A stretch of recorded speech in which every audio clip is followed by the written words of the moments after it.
अस्सलाम वालेकुम वरहमतुल्लाहि वबरकातुह। ये शहीदों की सरजमीन है जिसे फलस्तीन कहते हैं। ये बंजर होकर भी कभी बुज़दिल पैदा नहीं करती।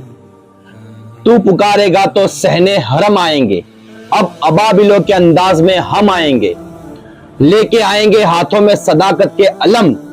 ये और बात है कि तादाद में कम आएंगे।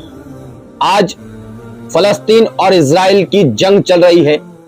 कुछ लोग इस्लाम का नाम देखते ही उसे जालिम, आतंकवादी, दहशतगर्द, टेररिस्ट मान लेते हैं।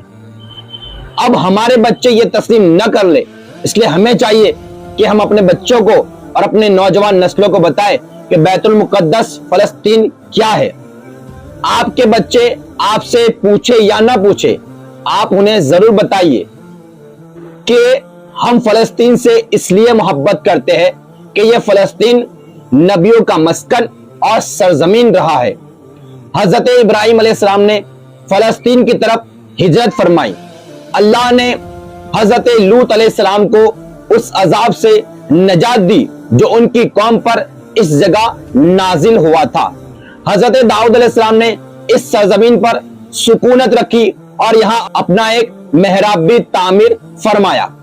हजरत सुलेमान अलैहिस्सलाम इस मुल्क में बैठकर सारी दुनिया पर हुकूमत करते थे।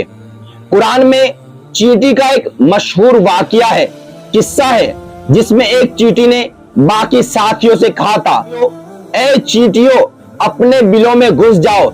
यह किस्सा यही फलस्तीन के अस्कलान शहर की वादी में पेश आया था। हजरत जकरिया अलैहिस्सलाम का मेहराब भी इसी शहर में है। हजरत मूसा अलैहिस्सलाम ने इस मुल्क के बारे में अपने साथियों से कहा था, इस मुकद्दस शहर में दाखिल हो जाओ।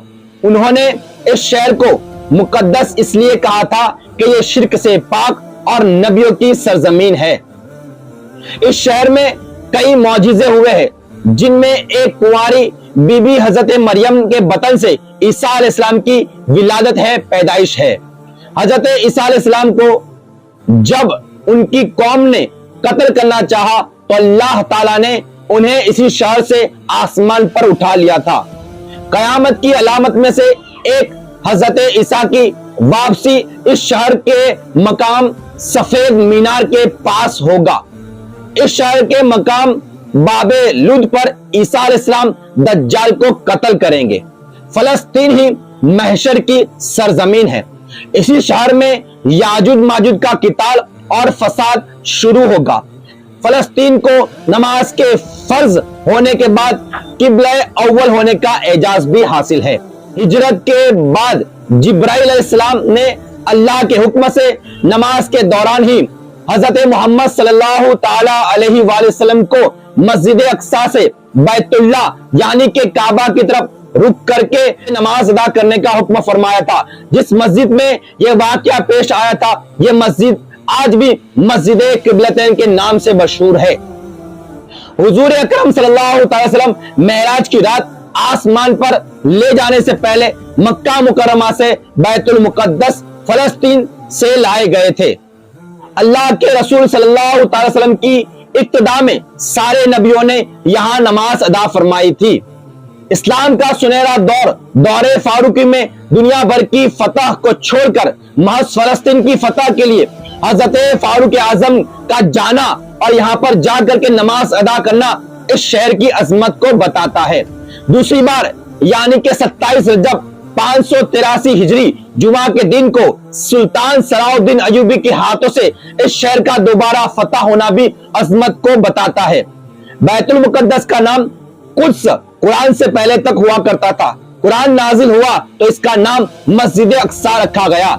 इस शहर के हुसूल और रूमियों के जबर व सितम से बचाने के लिए 5000 से ज्यादा सहाबाए किराम रिजवानुल्लाह ताला अलैहिम अजमईन ने जामे शहादत नोश किया और शहादत का सिलसिला आज तक बंद नहीं हुआ।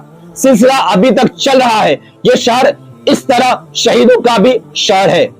मस्जिद अक्सा और शाम की अहमियत हरमैन की तरह है, जब पुराने पाक की यह आयत से साबित है। ऐ उम्मत मोहम्मदी, हकीकत में इस मुकद्दस सरजमीन के तुम ही वारिस हो।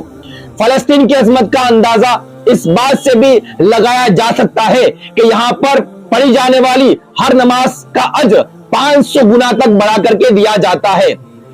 आखिर में बस इसी दुआ पर अपनी गुफ्तगू को मैं तमाम करता हूं। निगाहें मुंतज़िर है बैतुल मुक़द्दस की फतह के लिए या रब, निगाहें मुंतज़िर है बैतुल मुक़द्दस की फतह के लिए या रब। फिर किसी सुल्तान सलाहुद्दीन अय्यूबी को भेज दे, फिर किसी सुल्तान सलाहुद्दीन अय्यूबी को भेज दे। बहुत बहुत शुक्रिया, दुआ में याद। अल्लाह हाफिज।